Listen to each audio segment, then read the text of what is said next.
Alright, so good morning. It's almost 6 in the morning, and welcome to our final lecture for the prelim period. And this will cover sections 1 to 21 of RA 11232, or the revised Corporation Code of the Philippines. So, according to section 2, private corporations are those that are organized under the corporation laws of the country, and it has the following characteristics. If you want to look at the exact text, here it is, section 2. Okay, and from there, we can extract the following characteristics. Okay, there are 4. So, first one, artificial beings. Okay, so private corporations, just like partnerships, are artificial beings. Okay, and corporations are created by operation of law. It has a right of succession, and then it has powers, attributes, and properties expressly authorized by law or incident to its existence. So let's look at comparisons between corporation and the business organization we have just finished, partnership. Okay, manner of creation. For corporation, it is created by operation of law. Okay. For partnerships, it is created by mere agreement of partners, except if it is a limited partnership, wherein it will be um, subject to statutory requirements. Number of organizers for corporations, not more than 15. Under the old corporation law or Batas Pambansa bilang 68, or Batas bilang Pambansa Batas Pambansa bilang 68, okay? The the number of organizers are from 5 to 15. But under RA 11232, they removed the minimum number of organizers. Okay, so 1 to 15 is okay. Okay? For partnerships, according to the partnership law, okay, Article 1767, by the contract of partnership, 2 or more persons. Okay? So, there is no limit given. So, if there are 1,000 partners in a partnership, that's okay. But for corporations, okay, there is a maximum number placed. Okay, hanggang 15 lang. This is for the number of organizers. Okay, those that will start a corporation. Pero syempre, stockholders can be more than 15. Okay. Right of succession, this is true in case under corporations. For partnerships, it is not manifested. Okay, ano ba yung right of succession? Right of succession means that the business continues. Okay, there is a succession from one type of organization to another, from one association to another. Kasi sa partnership, okay, any change in the association leads to dissolution, which ends the life of a partnership but not the business. Okay, a new partnership can be formed, and then the business will still continue. Okay, but there is no succession.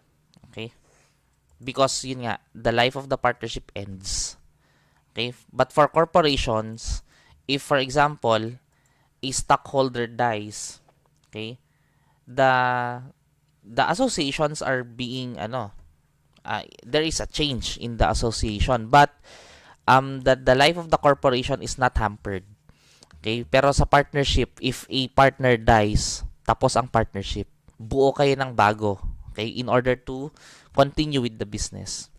Okay, limitations on powers, okay, only those expressly authorized by law or incident to its existence.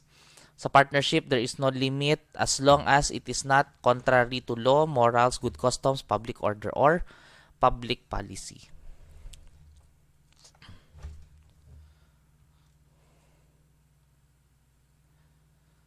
Okay, management. Corporations are managed by the board of directors, which are elected.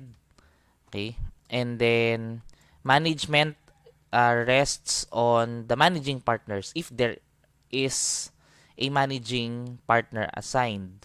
But in the absence of a managing partner, okay, we have the general partners who will be charged or vested with management powers. Okay, and then liability for debts.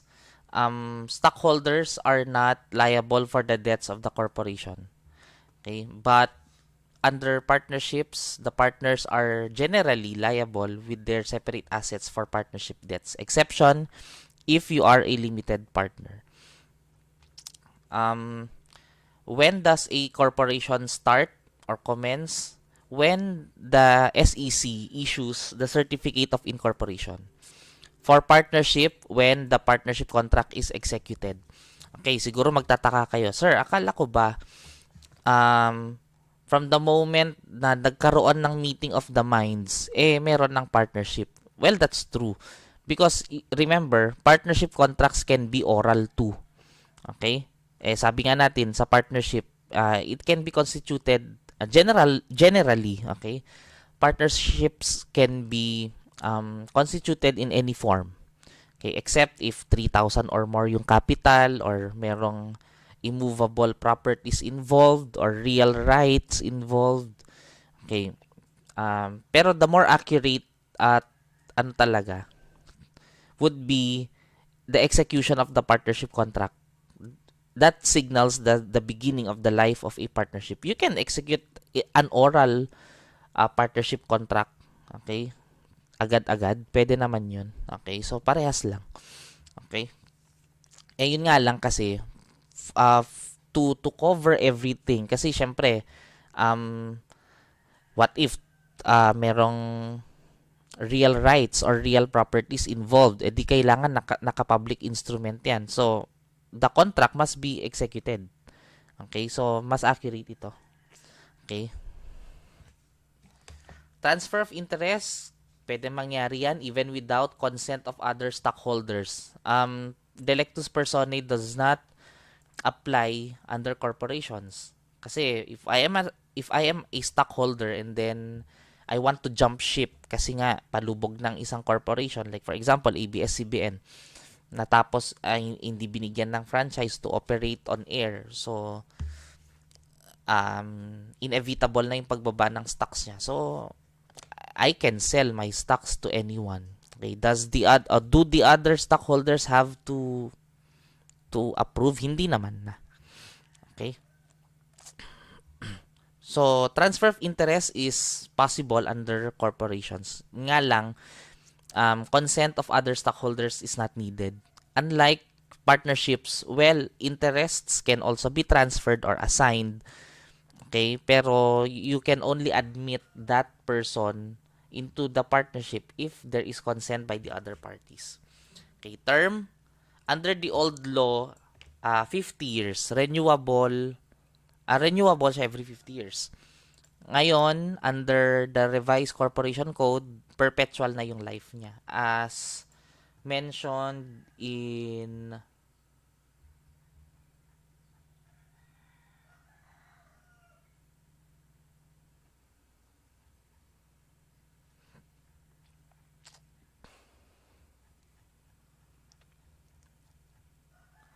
somewhere here.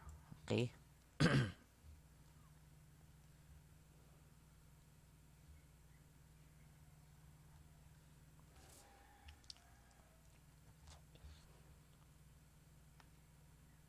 Okay, in section 11, okay, corporate term.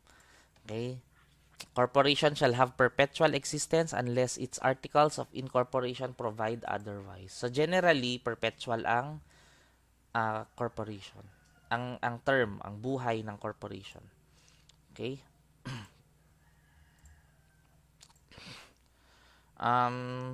Sa partnership naman, indefinite life. Indefinite life, in the case of um, partnerships, uh, without a fixed term or without a particular undertaking, or what we call partnerships at will. Okay, in the case of partnerships at will, indefinite yung life niya. Why? Because the end, the ang buhay ng partnership, meron yan end talaga. Okay, we just don't know when. Kaya nga indefinite. Okay? It's going to end. Okay, for sure. Bakit? Kasi one of the causes of dissolution is death. Okay, the death of a natural person is inevitable. That will happen at some point. Okay, nga lang hindi natin alam kung kailan mamamatay yung isang partner. Okay, pero ang corporation, yun nga perpetual kasi even death, okay? Kahit pamamatay lahat ng mga kahit pamamatay ang mga stockholders, or hindi man lahat, wag naman lahat, okay? Or board of directors, then ayun, perpetual yung buhay ng isang corporation. Okay, this solution, um, it's going to be difficult to dissolve a corporation. Bakit? Kasi it has to have the consent of the state through the Solicitor General. As compared to partnership, madali lang yan. Okay? It's very easy to dissolve a partnership. Alis lang ang isa, okay na yun. Mag-withdraw lang yung isa, mag-retire lang yung isa, okay? Then, dissolve na agad ang partnership. Okay? We move on to classifications of corporations. Number 1 and 2, okay, we have stock corporation and non-stock. Okay? Very easy to understand. Pag stock corporation, merong stocks. Okay? Merong shares. Okay? Pag non-stock, wala. Okay? Yun lang yun. Okay? And then, domestic and foreign corporations. This is according to which laws the corporation was created. Okay?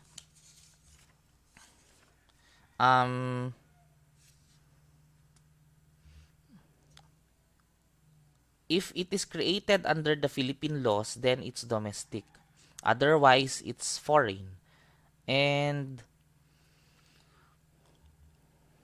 foreign corporations, as you have learned in your taxation, are divided into two. Meron tayong resident foreign and non-resident foreign corporations. Resident foreign, they make or they conduct business dito sa Pilipinas, although they were created under the laws of other countries. Okay, non-resident foreign naman, they are corporations incorporated under the laws of other countries, okay, other than the Philippines, and they do not operate in the Philippines. Yun ang mga NRFC. Okay? As to the number of persons composing them, meron tayong meron tayong aggregate and one person. So, pag aggregate more than one, kapag one person, di ba? Dali lang. Okay? And then public and private corporations.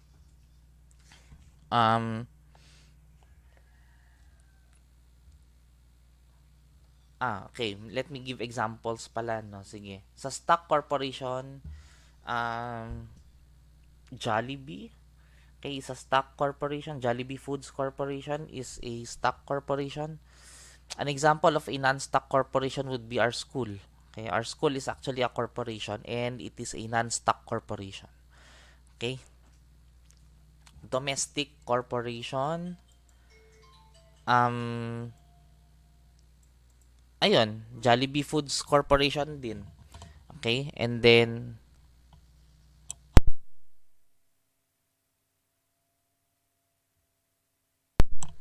then foreign corporations, An example would be Google. Okay? Kasi hindi naman yan sa Pilipinas in-incorporate. Di ba? Okay? Or Coca-Cola. Or Nike. Mga ganyan. Apple. Okay? And then, corporation aggregate.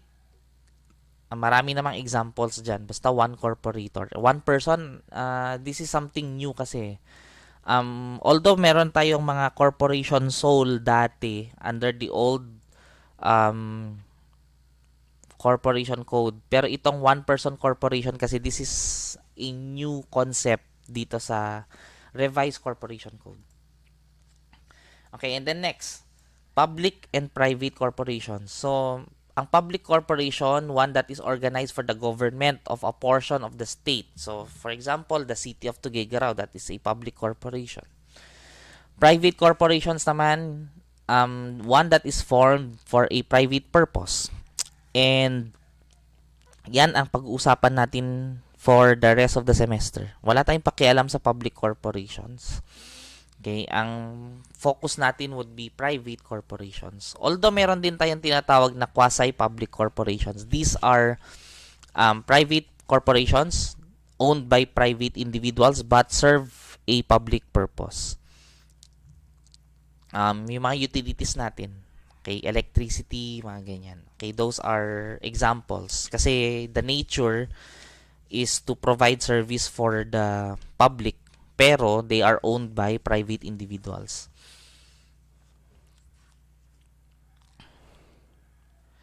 Okay, and then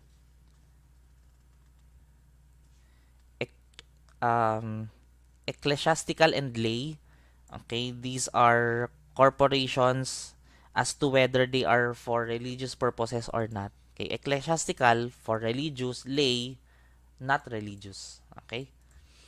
And then as to whether they are for charitable purposes or not, if it's formed for charity, that's eleemosynary.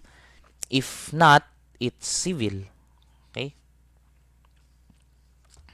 And then as to their legal right to corporate existence, we have de jure and de facto, just like your partnership, no? Meron tayong tinatawag na de jure partnership, de facto partnership.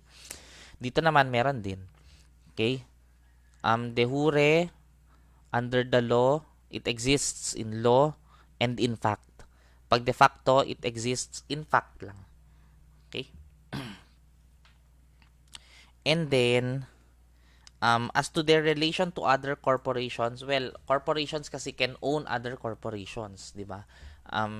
Kayo mga second year, you will learn this next school year, okay, under business combinations. Although, ngayon, sa corporation code natin, you might be introduced to the concept of mergers and consolidation. Pero, mas ma-appreciate nyo, I think, pagdating ninyo sa accounting for business combinations ninyo first semester, third year.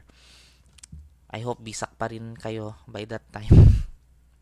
And anyway, yun nga, parent corporations or holding corporations, these are those that have ownership shares over other corporations.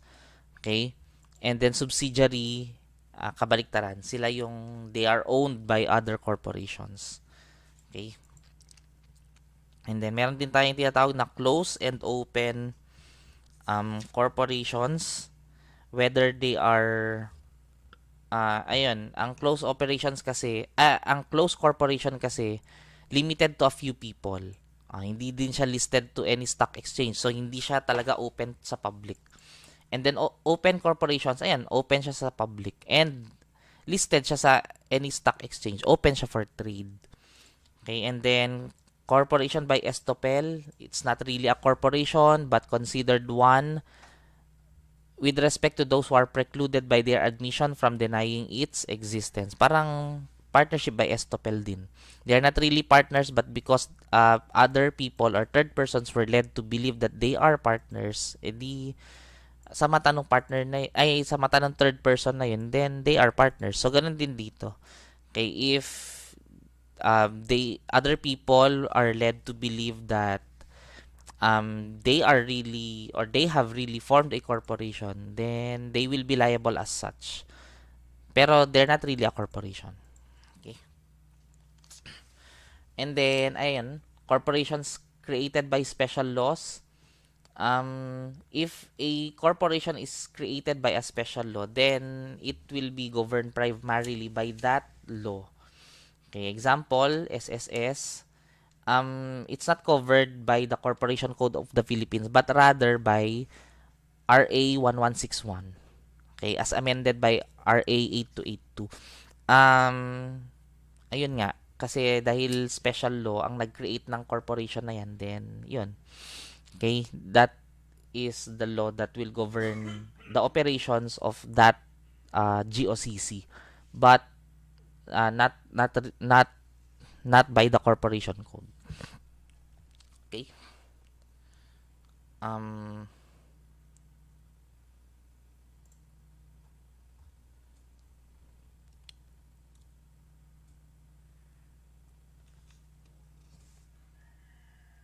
Later na lang to. Yun, ito siya. Example ng yung kanina, yung SSS.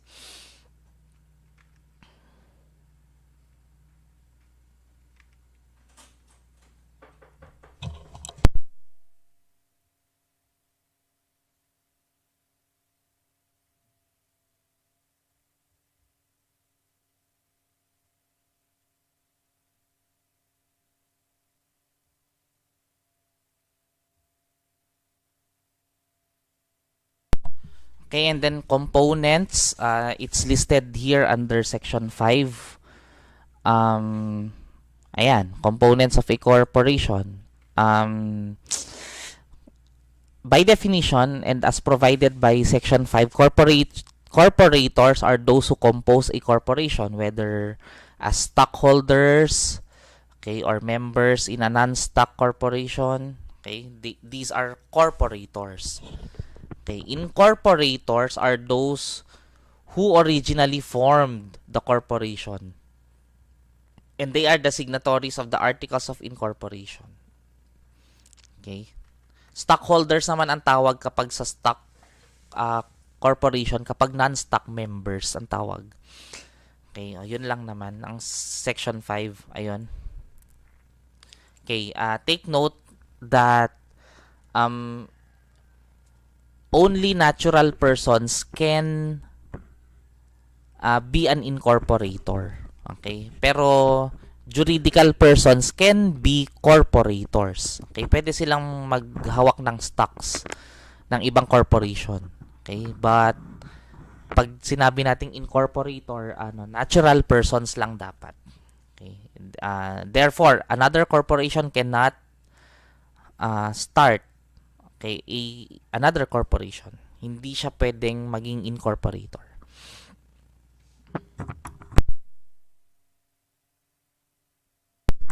Okay, section 6, classifications of shares.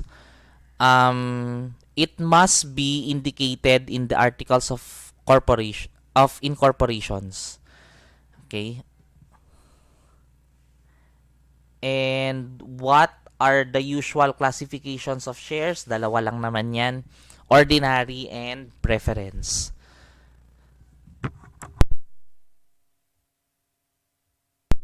But other classes of shares can also be established or introduced in the articles of incorporations.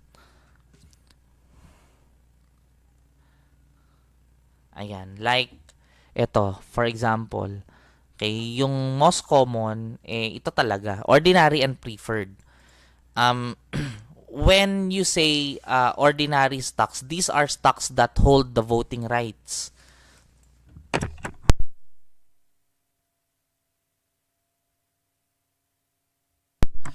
Okay, meron silang voting rights. Ang preferred stock naman, they do not have voting rights, but they, from the word itself, preferred siya, no? They enjoy some preferences over the ordinary shareholders. Okay? And meron tayong 4 na klase. cumulative, non-cumulative, participating, non-participating. And any two of, hindi, pwedeng mag-combine yung participating tsaka cumulative. For example, pwede rin mag-combine yung non-cumulative tas participating, tas non-participating, non-cumulative. Pwede rin. Okay, you have learned that noong CFAS ninyo, how to compute, 'di ba? And even ngayon sa sa investment in associate ninyo, 'di ba? Magkano ba ang dividends na i-recognize natin, kasi that's very important under the equity method, 'di ba? Kasi that will lower the carrying amount of your investment in associate. Okay, so mahalagang tama ninyo kung magkano ba yung dividends. Okay, and in computing for the dividends, kailangan yung dividends available to ordinary stockholders. So tinatanggal natin yung sa preference shareholders. Okay, yung dividends nila. And what amount to deduct from the declared dividends will depend on what kind of preferred stock. Yun, alam nyo na yan. Okay? And sabi nga natin, there are other shares, no, that are available. Other classifications of shares that are available. So, by the way, before we proceed, no, okay, sabi nga natin, 'di ba, yung major classifications voting tsaka non-voting. When we say voting, ordinary shares, non-voting, preference shares. Okay, but yeah, it's true na yung ordinary shares natin, siya yung may voting rights. So sila yung may karapatang bumoto over some issues, but there are 8 instances wherein ang mga non-voting shares can vote. Okay, ito lang. Itong 8 lang. Okay? Yan lang ang pagkakataon wherein non-voting rights or non-voting shares or holders of non-voting shares can vote. Okay? Yan. Okay, it's enumerated under section 6.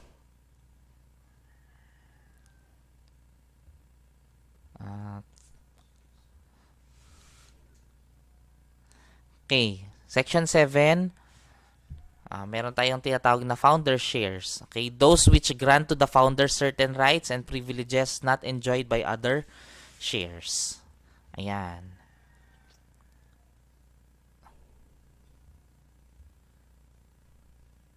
If yung right and privileges that is given to founders is the exclusive right to vote and be voted, hanggang 5 years lang from the date of incorporation. Hindi naman perpetual yung right na yun.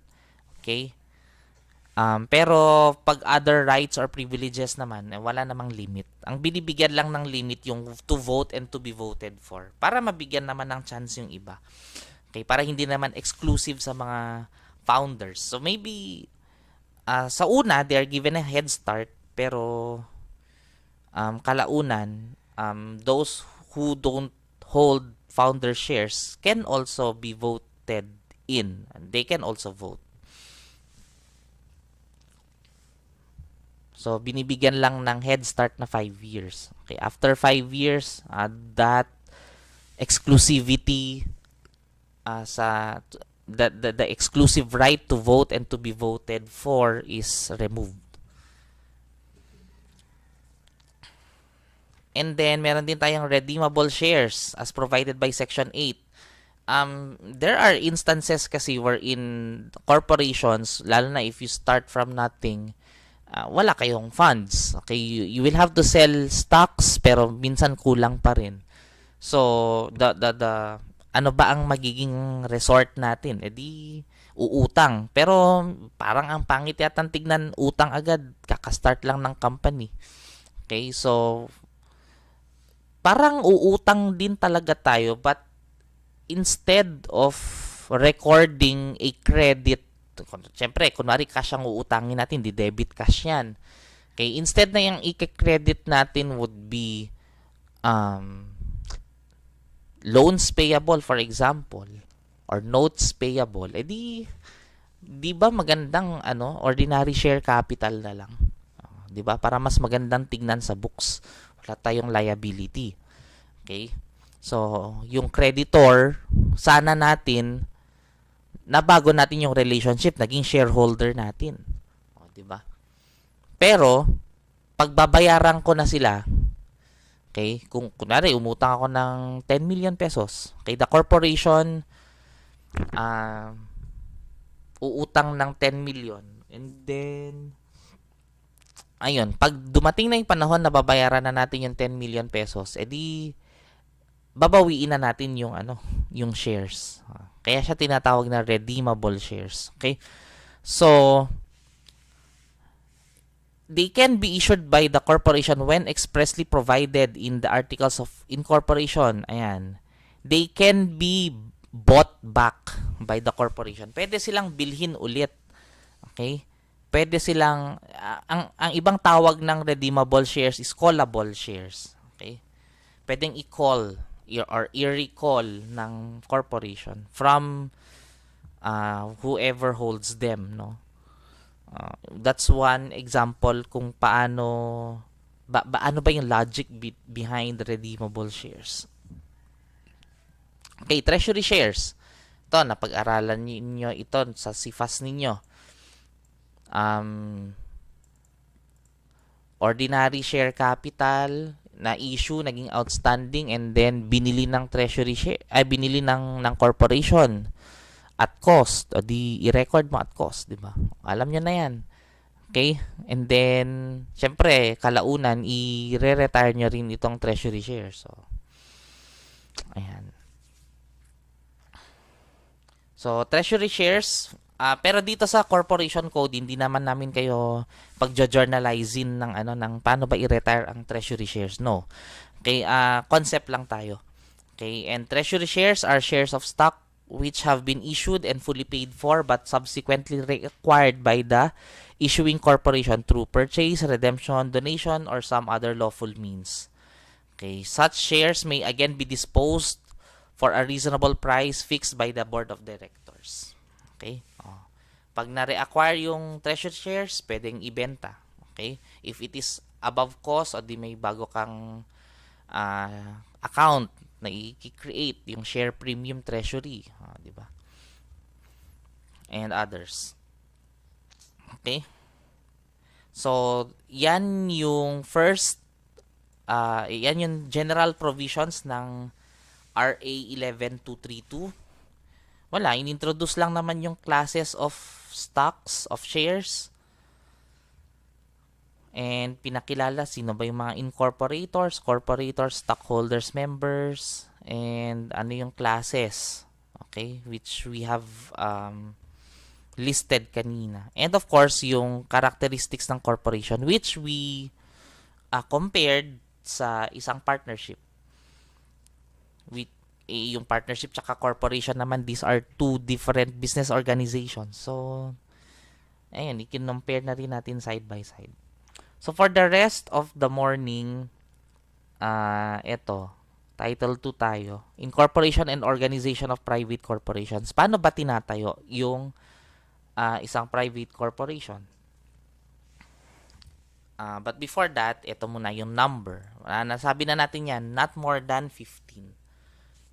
Yun lang naman. And of course, incorporators must, ito, sabi ko natin kanina, they must be natural persons. So, ang corporation or ang partnership, they are juridical persons, they are not natural persons, so they cannot be incorporators. And must be of legal age. Pag 16, hindi pwede. Pag 17, hindi pwede. 19, pwede na. Okay? Requirement, okay, each incorporator must be a subscriber or must own, okay, at least one share of the capital stock. Ano bang subscriber? Pag sinabi nating subscriber, parang may promise na siya na bibili ng stocks although hindi pa niya nabayaran. Okay? A corporation with a single stockholder is considered a one-person corporation. Tinanggal na eh. Dati kasi 5 to 15 lang yan eh. O, paano ka mag-OOPC kung may minimum na 5? O, kaya inalis nila yun. Another change in the corporation code is the corporate term. Dati kasi, like I said, 50 years. And then, i-renew mo every after 50 years. Kaya lang, ngayon, tinanggal na yon. Okay, a corporation shall now have perpetual existence unless ang kanyang articles of incorporation, they provide otherwise.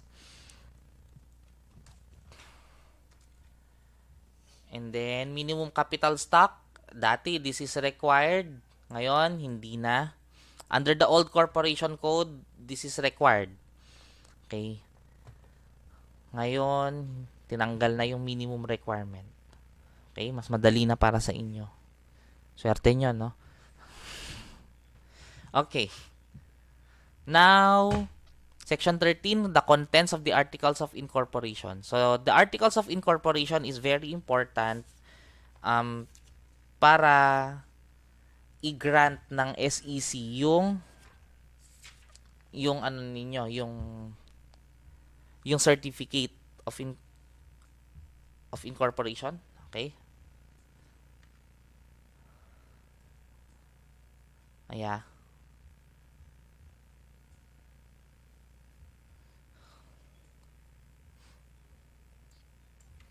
Okay?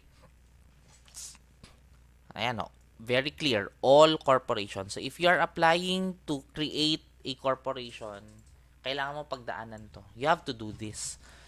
Okay? And the articles of incorporation contain the following information. Okay? Ayan. The name of the corporation. Very important itong name of corporation kasi it is through this name that the corporation will be identified. And, ang corporation, di ba, person din yan. Yun nga lang juridical. And since person yan, they must have a name. Dapat kumbaga binyagan. Okay? Although not actually, di ba? Kailangan mabigyan sila ng pangalan. Natural persons are free to be given names. They are also free to give names to their children. Kaya lang itong corporation, hindi tayo free talaga, di ba? Ang natural persons, kahit anong pwede mo ipangalan, di ba? Kung napanood nyo yung Jessica Soho feature dati ng mga weird na names. Okay?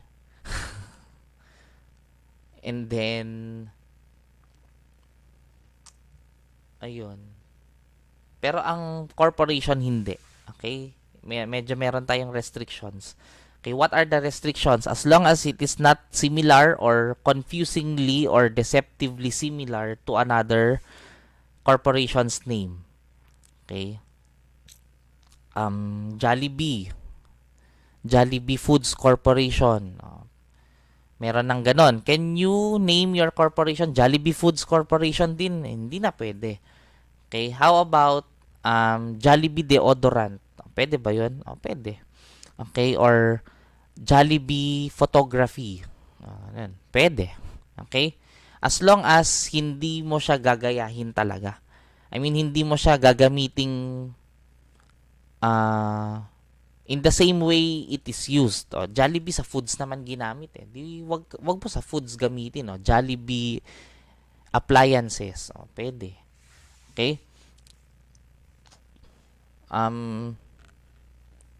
McDonald's. Okay? Can you name your corporation McDonald's? Hindi na kasi meron ng McDonald's. Pwede bang McDonald's? Pwede. Malay mo Donald yung pangalan mo. Sige, pwede. Okay? So, ayun. How about the word national? Okay? So, pag national, okay, wala namang may-ari talaga ng word na yan, ng national na yan. Okay? So, pwede mong gamitin. Pero can you name your bookstore? Kunwari, bookstore ang nature ng business mo. Can you name it national? Hindi na. Kasi meron ng national bookstore. Okay? National grocery, pwede. Kaya, um, national university, hindi rin pwede kasi meron ng national university. Okay? National lighting, kaya national furnitures, pwede. Okay? Basta walang kaagaw. Okay? Pero kung national bank, pwede ba? Okay? Hindi rin pwede. Because the word national, if you are to create a bank, okay, that is reserved only for the government. Kaya nga tayo meron Philippine National Bank. Okay? Kasi originally it is state-owned, yun nga lang na-privatize. Okay? Pero nung na-privatize siya, binawi ba ng government? Hindi na. Kasi PNB has already been known as PNB. Okay? Kilala na siyang PNB eh. Kilala na siyang Philippine National Bank. Baka kasi ma-confuse ang mga tao kapag inalis pa yung national. So, binigay na lang. Okay, pero take note ha that the word national can only be used by the government kung banking institution ang i-create mong corporation. Okay? Specific purpose, if there is one stated purpose, kailangan expressly stated kung alin ang primary at alin ang secondary, na dapat yung secondary purpose related dun sa primary purpose. Okay? Hindi pwedeng yung primary purpose ninyo ay construction company and then yung secondary purpose nyo ay lechon manok. Hindi pwede. Okay? The principal place, the principal office, okay? Very important ito kasi future provisions will use this. Okay, such like meetings, ganyan. Okay, very important din ito. The term, okay, if wala, kung hindi naman sinabi yung term, edi it is to be construed as having a perpetual existence. Okay, names, nationalities, and address of the incorporators, the number of directors, and others. Okay. Ito, the form of the articles of incorporation, andito naman na siya. Okay, highlight lang natin ito. Okay.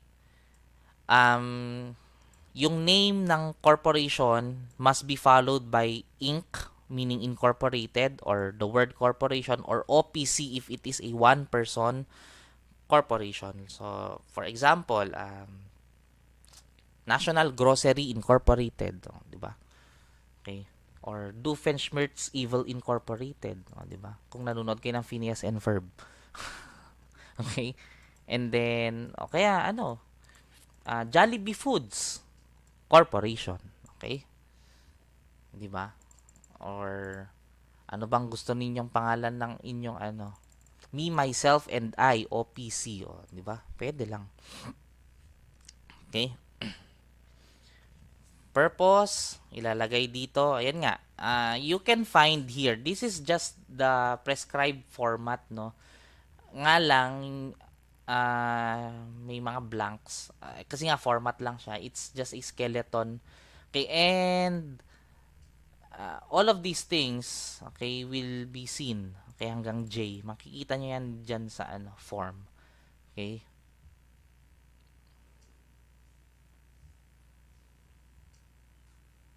Wala nang minimum. Okay? Dati kasi, in the old corporation code, meron pang ina-attach dito sa articles of incorporation, yung tinatawag natin na treasurer's affidavit, which swears that the corporation has already, or that yung 25% ng kanyang authorized capital stocks na subscribe na, and 25% of those subscribed shares have already been paid. Okay. Pero yung paid na yon dapat hindi bababa sa 5,000 pesos. So, yun yung old na law. Ngayon tinanggal na lahat yun. Okay? That's section 14. Section 15, amendment. Any provision stated in the AOI may be amended by a majority vote of the board of directors or trustees. Take note, pag stock corporation ang tawag natin board of directors. Pag non-stock, Board of Trustees. O, di ba? Familiar tayo dyan sa Board of Trustees kasi nakikita natin yan doon sa bulletin board natin. As you can see, doon sa first floor, sa corridor ng e-building, makita nyo doon yung yung members of the Board of Trustees ng school. And kaya tayo Board of Trustees kasi nga ang USL is a non-stock corporation. Okay. So kapag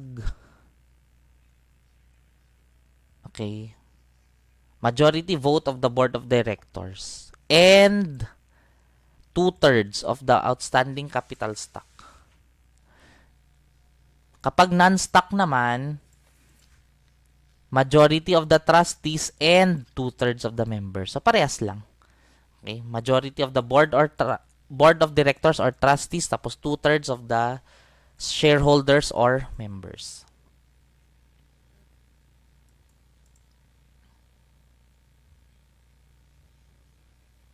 Okay. And then 16, grounds when articles of incorporation or amendment may be disapproved. Okay. Ito pala. Corporation name. Na-discuss na natin yan kanina. Okay.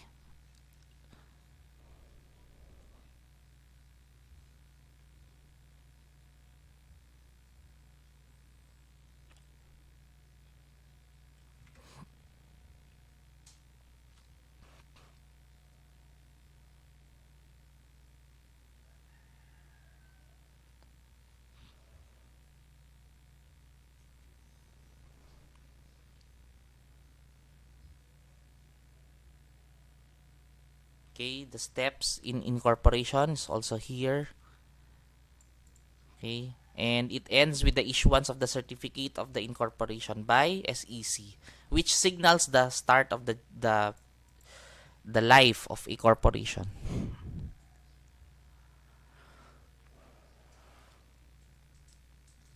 Okay, continuous non-operation. So, nakalagay dito yan sa section 21. If a corporation does not formally organize and commence its business within 5 years from the date of its incorporation, i-revoke automatically yung certificate of incorporation on the day following the end of the 5-year period. Okay? So if today, October 5, naibigay yung certificate of incorporation, 5 years from now, hanggang October 5, 2025. Okay? Kapag hindi mo pa ginamit yung corporate charter nyo or hindi kayo nag-operate, wala kayong ginawa, although meron na kayong certificate of incorporation, i-revoke na yan. On October 6, 2025. The day after. Okay? What if nag-start naman siya? Nga lang, biglang naging dormant, naging inoperative. Okay? Ibig sabihin, mailalagay na siya under delinquent status. Okay? Yun yung difference, Okay? I-revoke yan kapag binigay na-incorporate siya, naibigay yung certificate of incorporation, and wala ka talagang ginawa as in for the first 5 years of your incorporation. Kasi sabi nga natin, pag nagbigay na yung certificate of incorporation, the life of the partnership begins. Okay? Nung nag-start na yung life corporation pala, the life of the corporation begins. So, pagdating ng 5 years, the first 5 years of the life, wala kang ginawa. Okay? There's no operations whatsoever.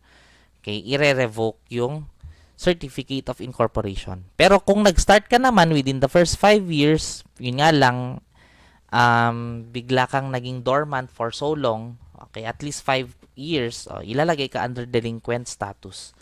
And kapag na-delinquent ka na, okay, 2 years to resume operations, yun ang deadline mo. Okay, and to comply with other requirements. Okay, upon compliance, i-order na yung lifting ng delinquent status. Okay? Kapag lumipas ang 2 years, hindi ka pa rin nagko-comply with the requirements, hindi ka nag-resume ng corporation, saka mare-revoke yung certificate of incorporation mo. Ayan, ito siya.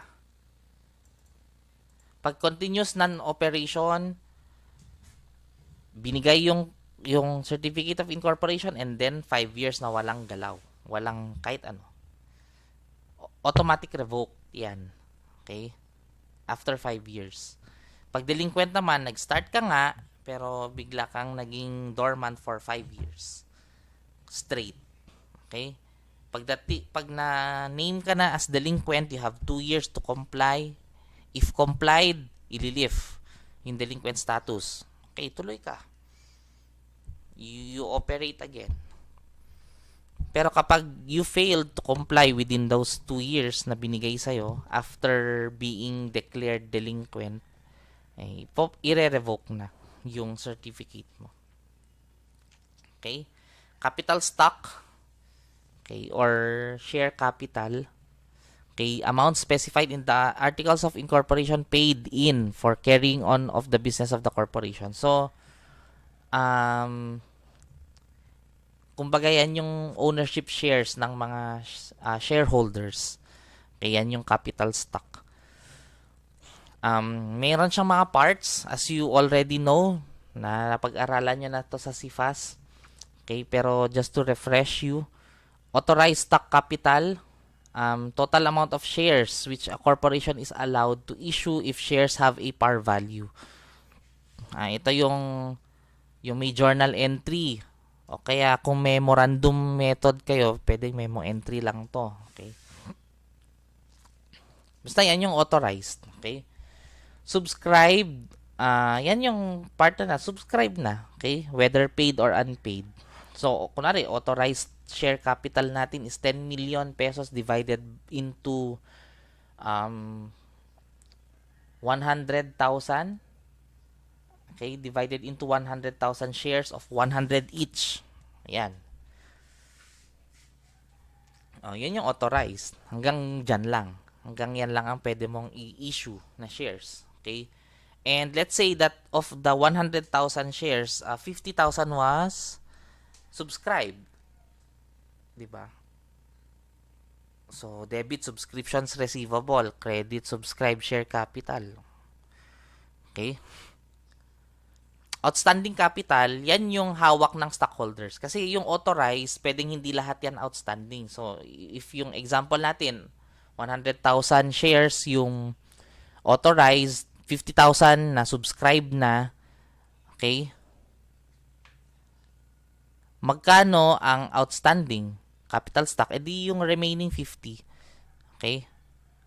Yung 50 na nakalabas. Okay? Yung hawak ng stockholders, yun yung outstanding. Okay? So, ayun. Ulitin ko, 100, ibay na nga lang natin, 100,000 yung authorized share capital. Let's say, 25,000 ang nasubscribe. Ibig sabihin, 25,000 din ang outstanding. Okay? Kasi pag nabayaran yung subscribed na yan,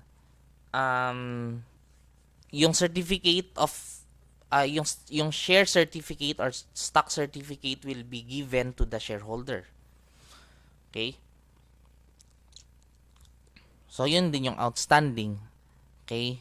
Ilan yung hawak pa ng company, hawak pa ng corporation, hindi pa nai-issue. Okay? 75. Okay?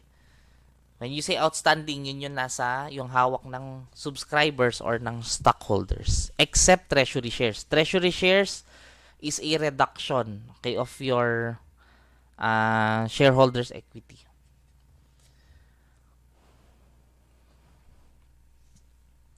Hindi mo bibilangin ang treasury shares sa outstanding, okay? And then paid up capital stock, part of the subscribed stock paid to the corporation. Okay, unissued, yun na yung 75,000 na sinasabi natin kanina. If you have 100,000 shares authorized, 25 ang na-subscribe, 25 din na outstanding. Okay, and then 75 unissued yan. Okay, paid up, bayad na. Okay? And legal capital, okay, This is the total par value of all issued par value shares or total consideration received for no par value shares. So, let's say for example, um, yun nga, 100,000 shares of 100 each. So, 10 million yung authorized share capital niya or authorized capital stock niya. So, if 25,000 was already subscribed and let's say fully paid na, so that's 25,000 times 100, that's 2.5 million. Okay. Yun ba ang legal capital? Yes. Okay. How much is the legal capital in that case? 2.5 million. What if yung 25,000 shares na yan were sold at 120? Okay? Times 120 natin, that would be 3 million pesos. Okay, magkano doon ang legal capital? Legal capital will only be 2.5 million. Okay, yung 500, excess na yan over legal capital. So that, if you are going to declare dividends, doon ka sa 500,000 na sobra kumuha. Can you get a dividends from your legal capital? Generally, no. Okay, the exception is that if it is liquidating dividends. Kung liquidating dividends, pwede mo yan pwede mong kunin yan from the legal capital. Pero kung dividends lang, ordinary dividends, okay, hindi mo pwedeng kunin sa legal capital yan. Dapat dun sa sobra. Okay? Now, what if no par value siya, yung shares? Okay? Total consideration. Okay?